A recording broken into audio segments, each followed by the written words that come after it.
Live. Wonder how's the sound. Let me see. Is the headset on? Nope. It's just me talking. I'll make that adjustment later. But let's see if we get some people joined into the room. And I'm gonna go ahead and set my watch and head on out.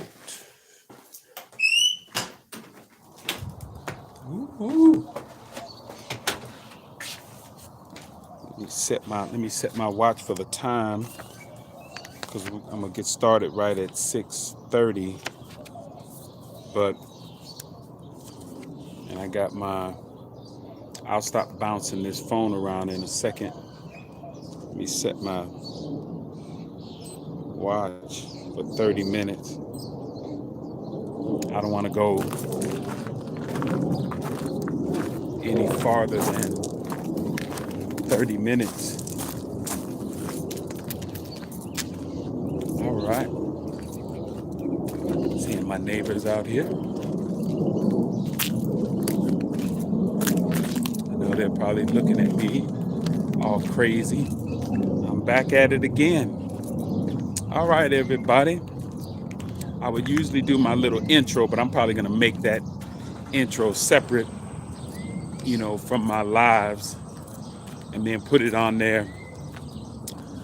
But good morning, everybody. You know what's interesting is that all the people that I looked at on social media when they started doing lives. Let me see. Let me change this angle. See if I can just do it like this. Sun's over here hitting me in my face. Let me see if I can get some distance. You got to play around with this for a little bit. Give myself some distance. Let's see. Wondering if anybody's ever gonna chime in on here. That would be interesting. Going through my neighborhood. I don't see anybody yet. Anybody. Oh, this gets me back to what I saw on social media. Is they always tell people, just get on here and start making content. Don't worry so much about, whether it's good or bad, because you don't know whether it's good or bad unless you make some sort of content. And that's true. And that's why I went ahead and did my book, published it, did it on myself, because I wanted to find out what it was all about. And I actually get content. I actually get royalties every month from Amazon for my book being on Amazon. Shameless plug, Playing Your Greatness. Success Principles for Life. Go look for the book on Amazon. And give it a little review, see what you like. But I will say, let me go ahead and give you a disclaimer. There are a lot of grammatical errors in this first edition. I'm currently working on the second edition.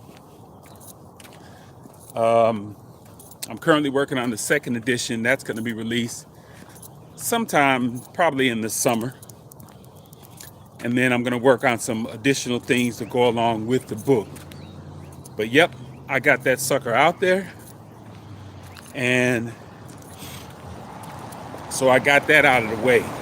That goes back to, what I was talking about earlier, where everybody on social media who has a little bit of a following whether it's 40, 50,000 people or in upwards of 1 million plus followers, they have all said the same thing. Get out here and just produce some content. Don't worry so much about if it's good or bad. You'll figure that out later on. But I can tell, just like before I got the book out, I was trying to make it perfect. And then I just decided that I was just going to get it out there, good or bad.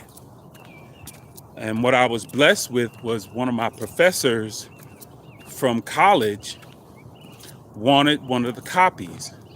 So I sent him a copy, and he was so nice that he read it through and treated it as if I was submitting my dissertation. He edited, gave some great feedback, and that is what I've been using to make the second edition. I've taken all his recommendations, grammatical corrections, other little additions, and I think this book is going to be, the second edition is going to be great. I have aspirations of this book being on the New York Times bestseller list, because I mean, if you're talking about a story that I can honestly say no one has that exact story. There's similar stories, but not that. As far as where I grew up, how I became a professional baseball player, the mindset behind that, how I was injured, that resulted in my career being cut short, going through an undiagnosed bout of depression, eventually losing jobs, dropping out of school, becoming homeless, committing a crime, and eventually being incarcerated and spending 4 years in prison. After that, graduating from college, becoming a father, a business owner, multiple business owner, and writing a book. That's a whole lot. So all that being done in a crazy amount of time, and then having the wherewithal while I was incarcerated to actually keep a journal. And that journal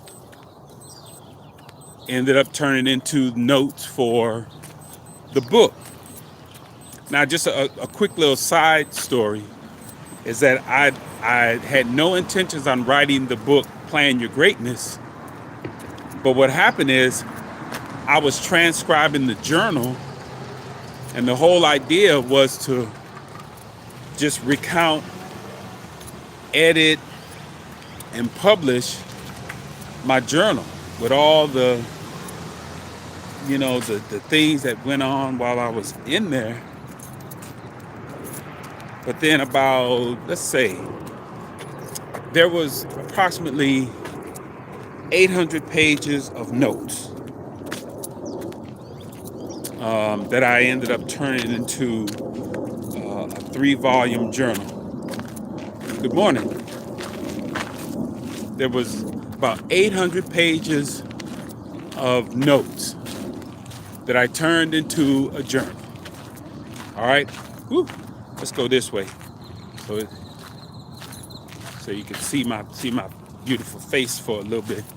As this sun is, as you can tell, I'm walking east toward Escalante Park in the community center that's down the road from my house. Let's see how many minutes it is, so I know what time to get back. Okay, so it takes about 8 minutes. So I have about maybe 16 minutes to talk before I need to head back home. But so started out writing the journal, and I got through, and I decided to break it up into three books. Part 1, part 2, part 3. Well, somewhere in between part 2, as I was transcribing, editing, and adding maybe some missing parts to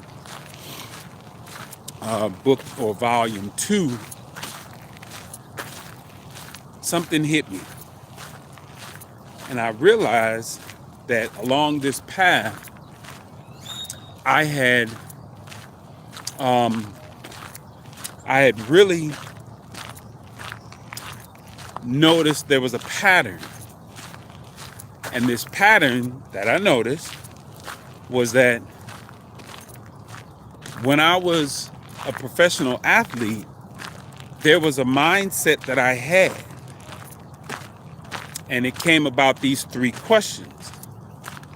You know, before I actually became this professional athlete, I had decided that I wanted to be a professional athlete. I had asked myself, you know, why I wanted to be this professional athlete. And then the last thing is, I actually saw myself being this professional athlete. And then I thought some more, and I was like, well, what happened when I ended up going to prison? And I noticed that those 3 questions were missing. So I said, oh my goodness. I said, let me analyze that a little bit.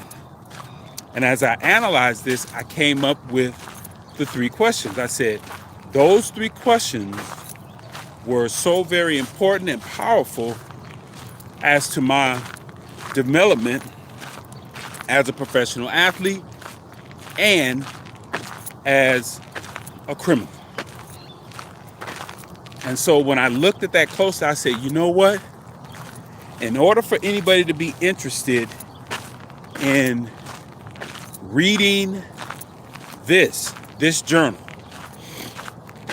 they have to have some sort of incentive that gets them enticed to say, hey, I want to hear what this person was going through day to day. So again, that was my thought process. I said, if I write this book and tell them the story at how I got to where I am, how I became, how I kind of reinvented my life. So once I did that, then I said I would get interviewed. People would want to ask questions, and they'd want to know a little bit more about, you know, how this journey, you know, how I got to this point.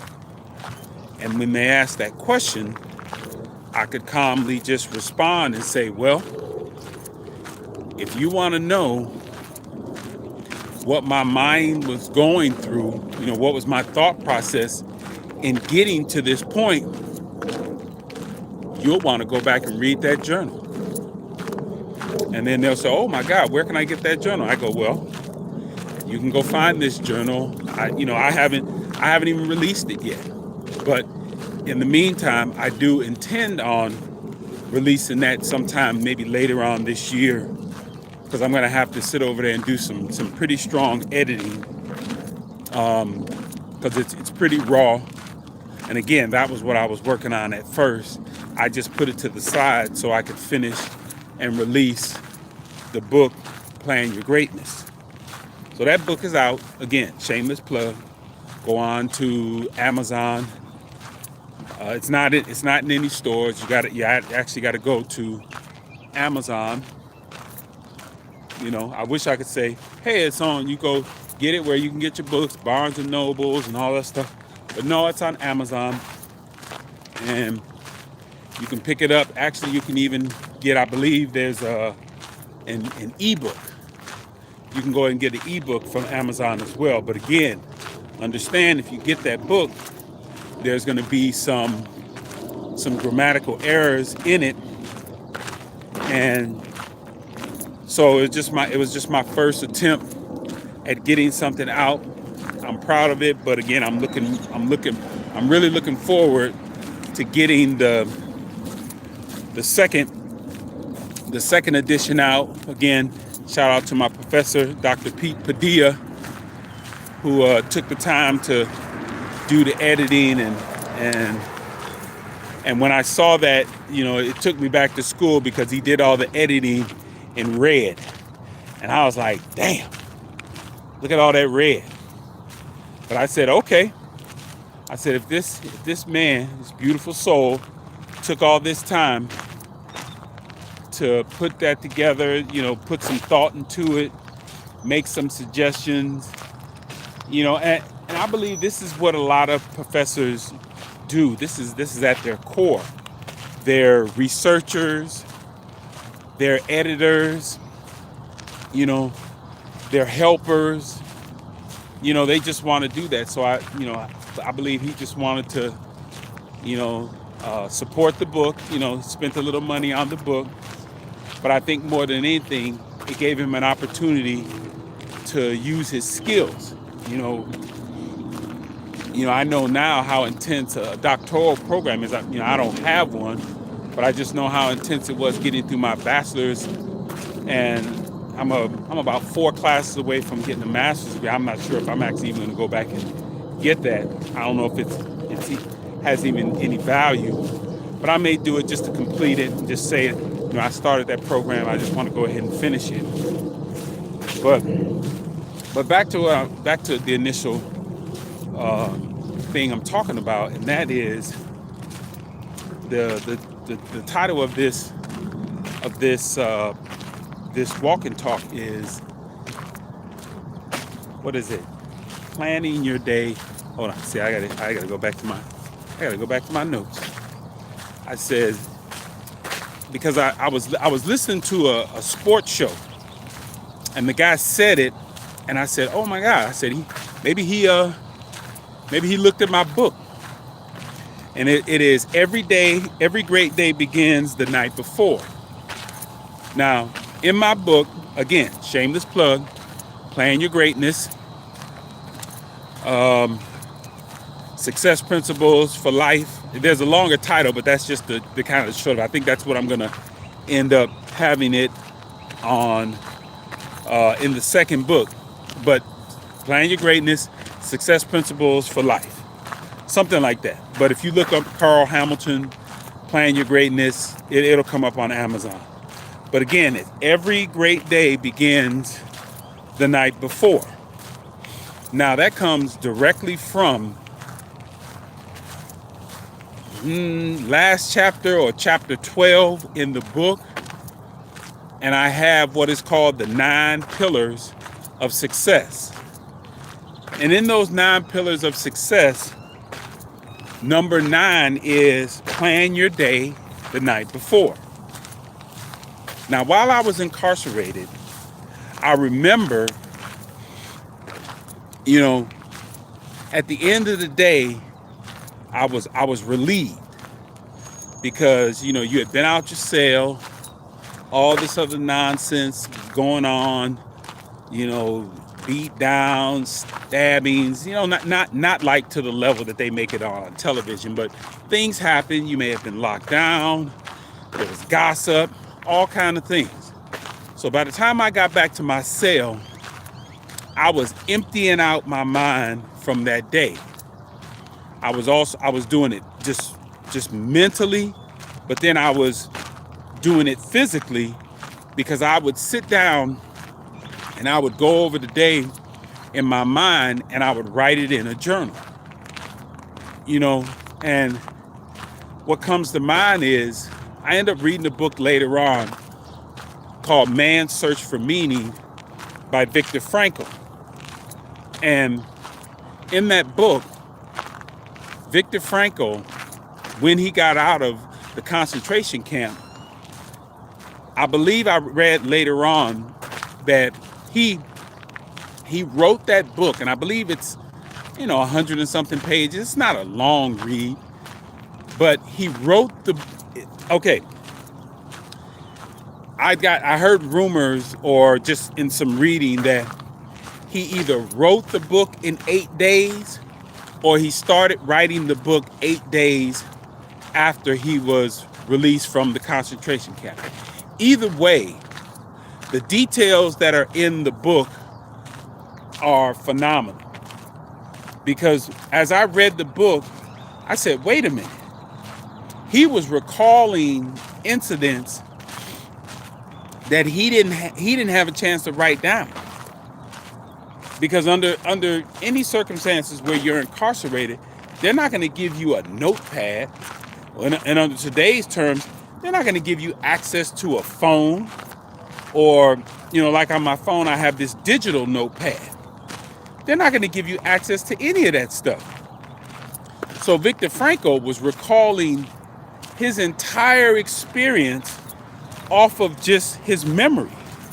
And I thought that was absolutely phenomenal, because at the end of every one of my days, I was able to go back to the cell. I was able to sit there and decompress. I was able to, in some cases, I actually had a notepad or a note, something where I would record like little words, like Three-Hole Spider. I remember that name just sticks in my head. That was the name of a guy that I was locked up with in jail. And then there was 88, and then what is 8? 8 is the letter H. It's the 8th letter of the alphabet. So they called him 88. So this guy was fashioning himself to be like the ultimate racist, because HH, Heil Hitler. And I just thought, what a hot mess that was. But, I would write these little notes down. And then when I got back to the cell, I would pull out my little piece of paper and sit down. And those little notes had a story behind it. Whatever was going on in the day, I would just write about it. And so Viktor Frankl would he had recalled this entire brutal memory. And, I want to believe he did it in 8 days. It makes a better story to say that he sat down 8 days after the Holocaust, he was released. And then in 8 days, he wrote this brilliant piece of literature. So all that, as I was listening this morning to this podcast, and this talk show, this sports talk show host mentioned, he said, every great day begins the day before. And I was like, absolutely. So what I began to do while I was incarcerated was we got about 2 more minutes, then I need to be heading back home. So I'm just going to keep this short. And I can see right in here, this live, because I only want to do it for about 30 minutes. Eventually, I'm going to do them longer. But right now, for the first one, my first official live, I'm just going to do it for 30 minutes. I'm going to wrap it up. But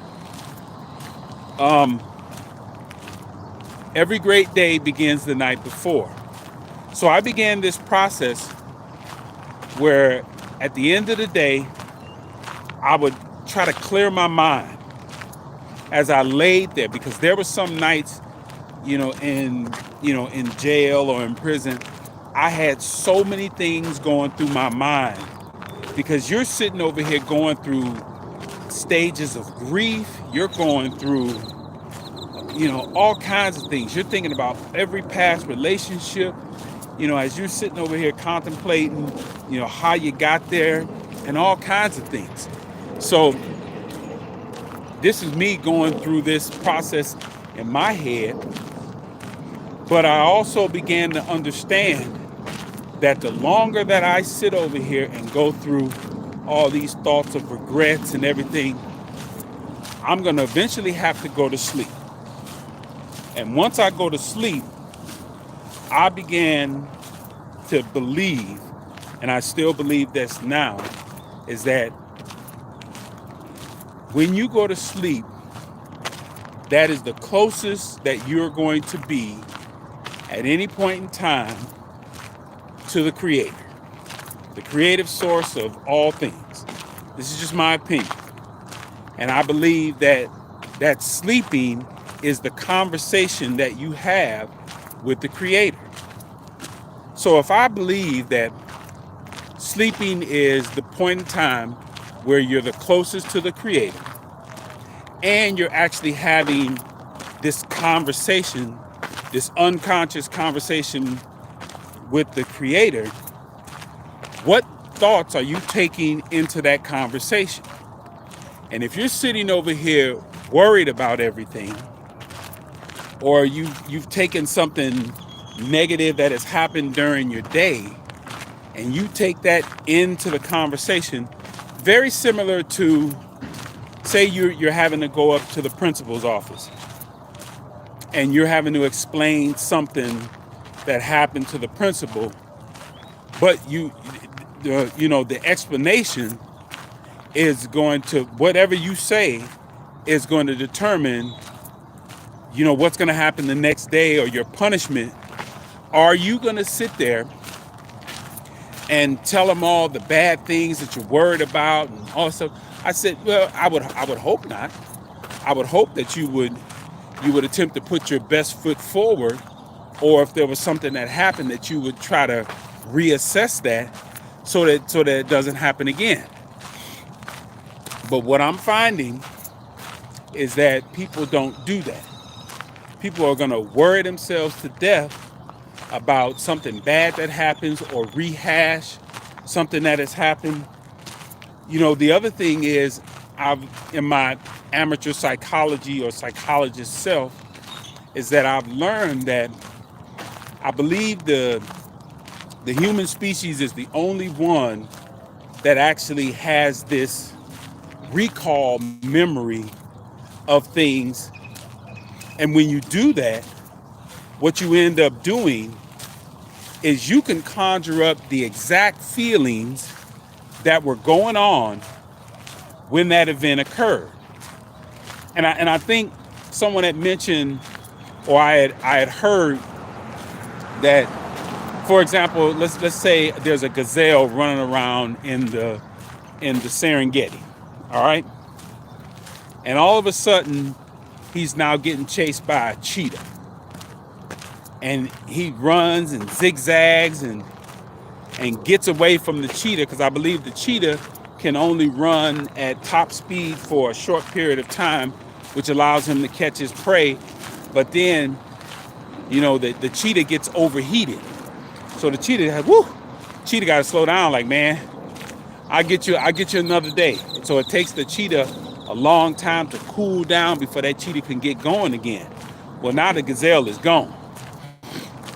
And I believe on some of these wildlife channels, they even show the gazelle just after all that was happening, he was running for his life. The gazelle just kind of wanders back to the group and just drinking some more water and not thinking about anything. Well, us as humans, when something like that happens, what's the first thing we do? We go find somebody else to tell them about that story. See, that gazelle just went back and was like, oh, I'm good. Hey, what's going on with y'all?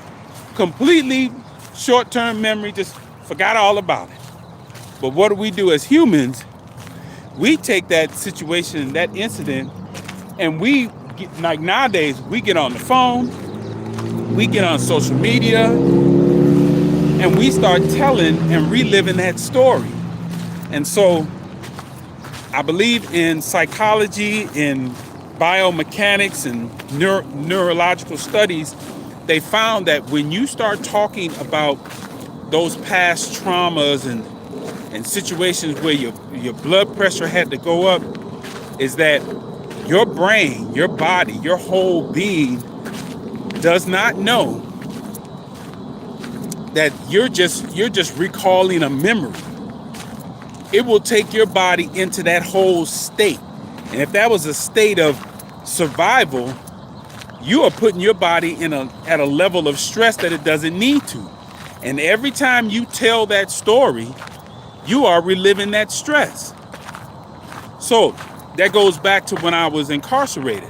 I began to learn that if I didn't settle my brain down, if I didn't get myself in a good place before I went to bed, there was a very good chance that I was going to take that memory and I was going to take it into this sleep realm, and I was going to have this conversation with my creator, and then I was going to bring that up the next day.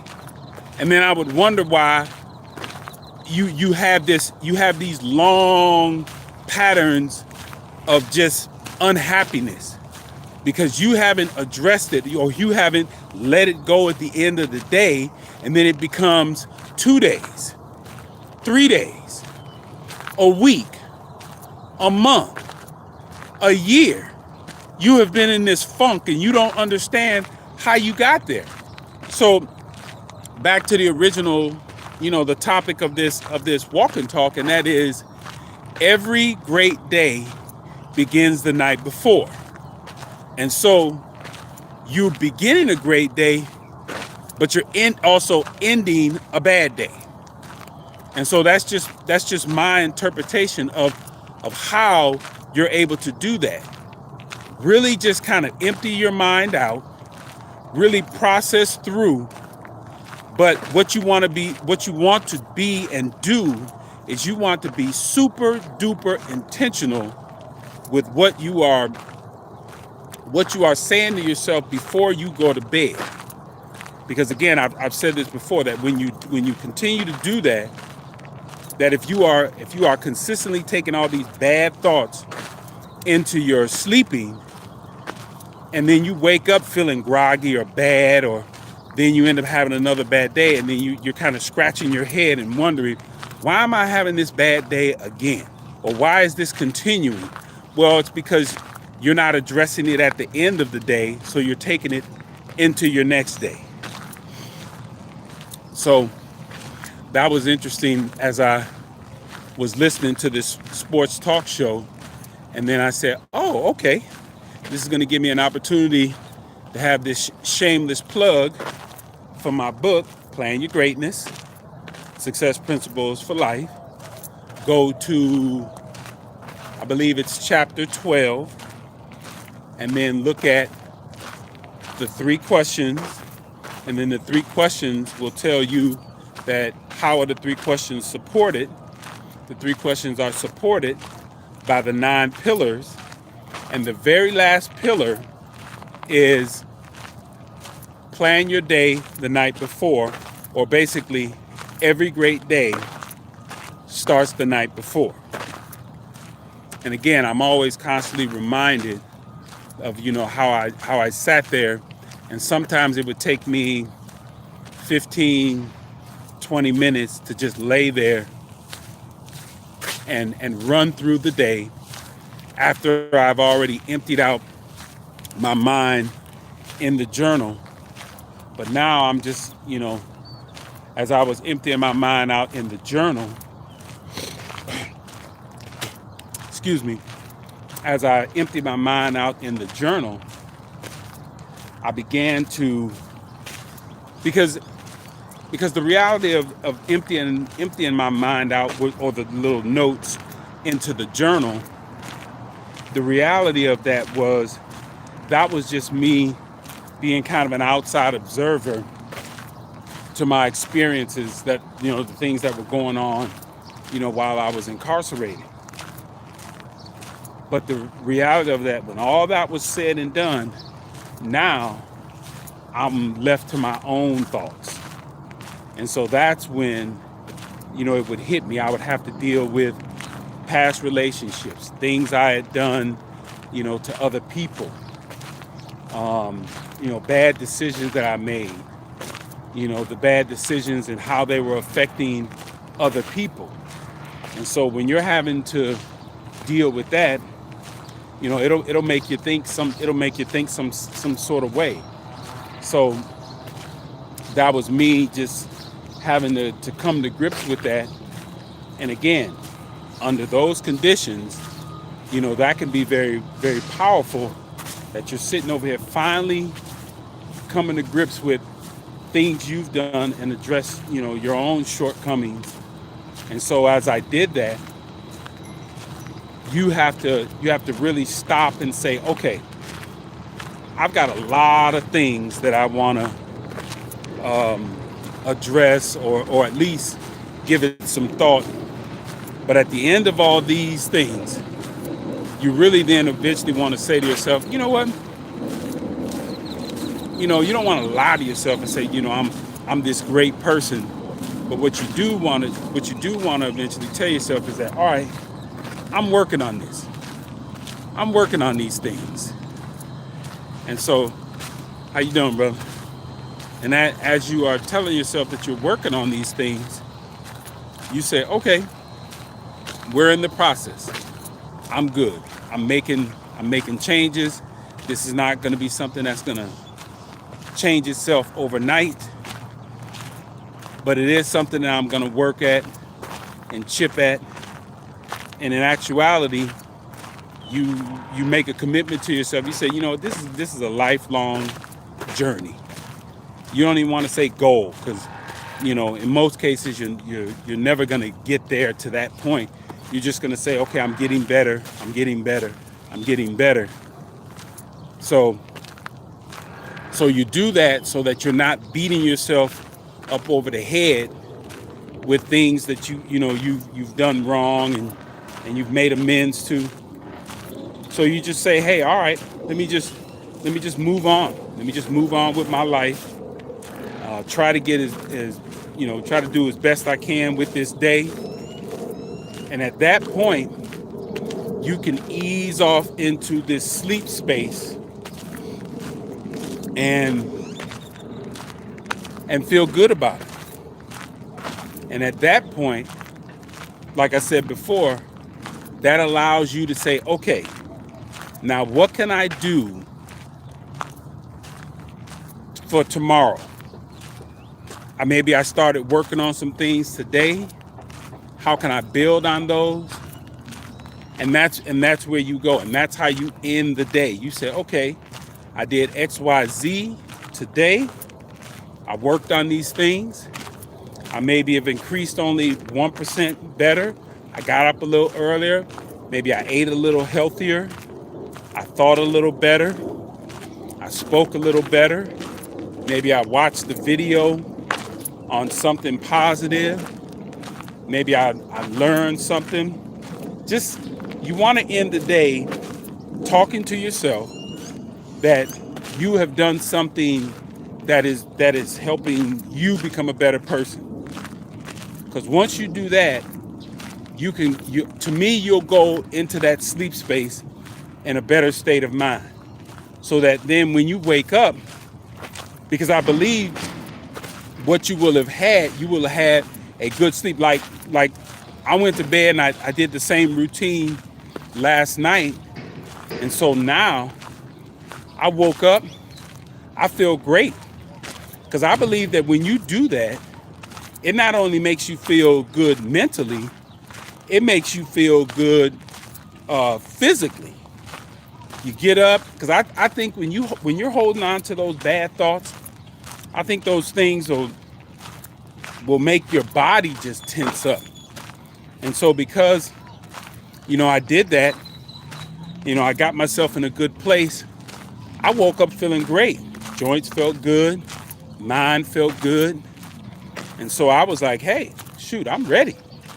I'm ready to take on this day, because I know this was the first day that I was going to do a live, walk and talk. And the intent is that I'm going to be doing these every morning, or at least during the week, at least Monday through Friday. I just wanted to get a feel and get out here, and I got up early. I was up at about 5:30 because I wanted to see, what I needed to do. Here, let me finish out. Let me finish out with this, so I can have the right sunlight on my face. I got up early. I was up at about 5:30. I started this an hour later, but I wanted to figure out, how I wanted to hold the phone. How did we set it up? What was YouTube's requirements? You know, as I'm looking on here, I don't think anybody is watching. And, you know, I think some people get freaked out when they see somebody's watching them, but this is where I'm just going to get a lot of practice, because, you know, I told myself that this is going to be a long journey. This is going to be something I'm going to build on. The more I talk, the better topics, you know, I'm going to talk about, the better I'm going to be able to speak and just kind of roll off. And then, you know, holding the camera and all this stuff is gonna come from this first video. But as I said at the beginning, is that too many of us never get started because we're trying to make sure something is perfect. I can tell right now as I'm talking, the camera's bouncing all over the place. I'm figuring out, you know, how, you know, where do I want to put my arm. You know, I can see just messing with the arm angle, you know, different things like that. But as I close, and this is what I'm thinking of, and that is every day, every great day starts the night before. I firmly believe that. Again, you can go to my book, Plan Your Greatness. I believe it's chapter 12. But if you look in the table of contents, you'll see where it says the 9 pillars of success, or the 9 pillars of wisdom, one of those, where it talks specifically about the 9 pillars. And then you go in there and you'll be able to see the 9th one, which is maximize your day the night before, where it talks specifically about getting yourself in the right mindset for that day. And so I will end as I always end mine. I said, plan your greatness. You know why? Because no one else will. All right. I will see you all on the next live. How do we get out of here? This is cool. How do we do that? Are you sure you want to stop streaming? Yep.